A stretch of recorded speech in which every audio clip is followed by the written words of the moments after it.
안녕하십니까. 레인보우 역학원의 레인보우입니다. 쉬운 사주학 이야기 13번째 시간, 양인살과 도화살의 직업성에 대해서 공부해 보겠습니다. 아직 구독하기와 알림 설정을 안 해주신 분들께서는 해주시길 부탁드리겠습니다. 그럼 시작하겠습니다. 사주 상담을 하다 보면은 직업에 대한 얘기를 참 많이 듣습니다. 본인의 직업이 어떤 직업이 잘 어울릴 것인가에 대한 상담이 상당히 많습니다. 사주 상담하다 보면은 여러 가지 질문들을 많이 받는데 가장 많이 나오는 게 이성운, 결혼운, 그 다음에 승진운, 그리고 부동산 매매운도 있지만 가장 많이 물어보는 것은 아무래도 어떤 직업을 갖는가에 대해서 상당히 많이 물어보는데요. 그 직업에 대한 어떤 직업성을 찾는 데 있어서 중요한 살들이 있습니다. 두 가지 정도가 있는데 양인살과 도화살이 있습니다. 반드시 직업에 대한 어떤 사주 상담을 잘 하기 위해서는 이 양인살과 도화살에 대해서 확실히 공부해야 됩니다. 첫 번째 양인살부터 보겠습니다. 양인살은 양양자에 칼인자를 쓰죠. 그래서 뜻을 보면 칼을 들고 양을 잡는다 라는 뜻이 있습니다. 이름만 들었을 때는 좀 무시무시한 면이 있기는 한데요. 실제 알고 보면은 그렇게 무시무시하지는 않습니다. 우선 칼을 들고 양을 잡는다라고 했기 때문에 손에 무언가를 쥐고 하는 직업에 발달이 있습니다. 예를 든다면 의사, 예술인, 기술인들이 있고요. 한의사도 되겠죠. 어떤 침을 들고 하는 직업이니까요. 그리고 양인살이 있으면은 기가 강해집니다. 사주가 강해진다는 뜻이죠. 그런 면에서는 괴강살, 백호대살과 좀 비슷한 면이 있습니다. 우선 양인살이 좋지 않게 있다면은 내 몸에 칼을 대어 상해 수술 수가 있는 것이죠. 그렇지 않다면은 남에게 칼을 대어 흉악인이 된다는 속설이 있는데요. 우선 오늘은 직업에 대해서만 살펴볼 거기 때문에 양인살이 직업성으로 발달을 하면은 의사, 예술인, 기술인이 될 수 있다. 이렇게 보시면 되겠습니다. 두 번째는 도화살입니다. 도화살은 도자가 복숭아나무를 얘기하죠. 화자는 꽃화자고요. 사주학 이론서를 보면은 복숭아나무 꽃향기에 많은 곤충들이 몰린다라는 그런 뜻을 가지고 있습니다.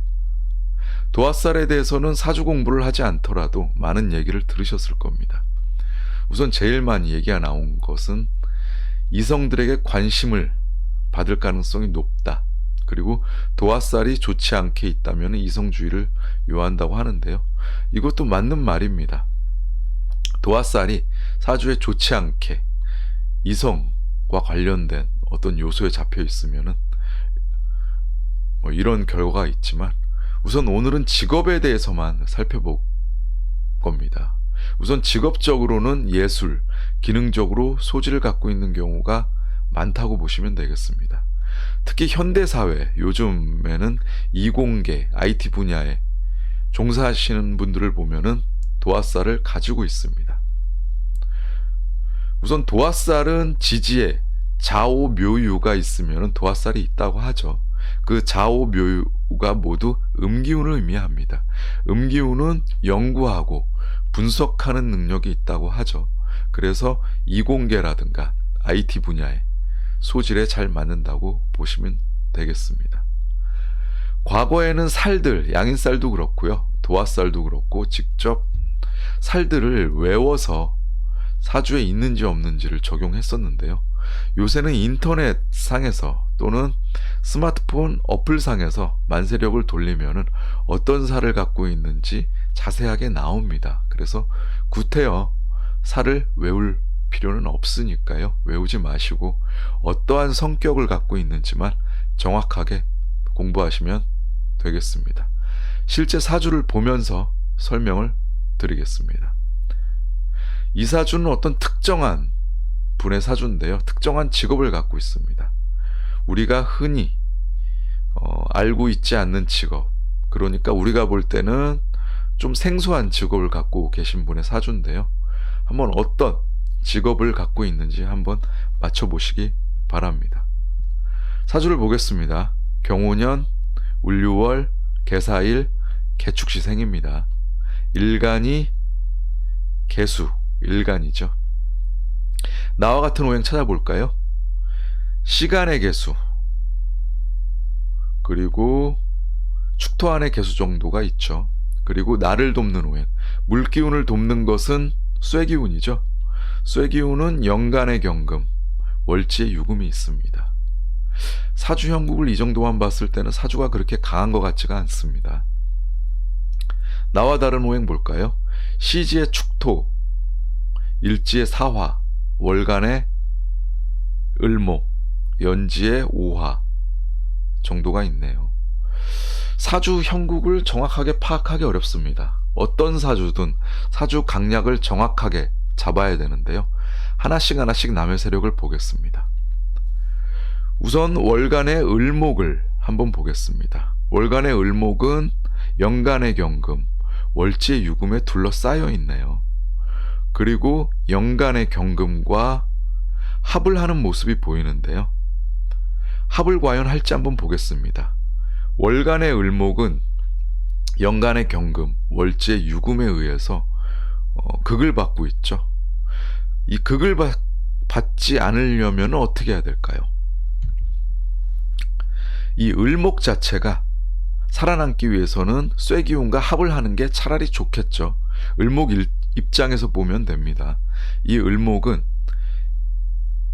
일간 개수에게 수생목을 받더라도 이 쇠기운이 상당히 두렵기 때문에 합을 할 수밖에 없습니다. 그래서 월간 을목은 연간 경금과 합을 하면서 쇠기운이 되죠.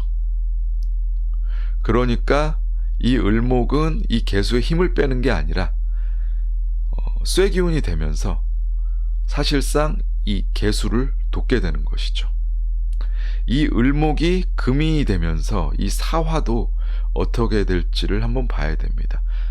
원래 불기운은 나무 기운을 받아야 되죠. 그런데 나무가 쇠기운이 되었죠. 그래서 이 사화는 약간은 낙동강 오리알 같은 신세가 됐죠. 힘을 잃었습니다. 그리고 옆에 보니까 유금이 있고요. 시지, 축토도 있습니다. 사유축 합금을 할지 한번 볼까요? 이 축토도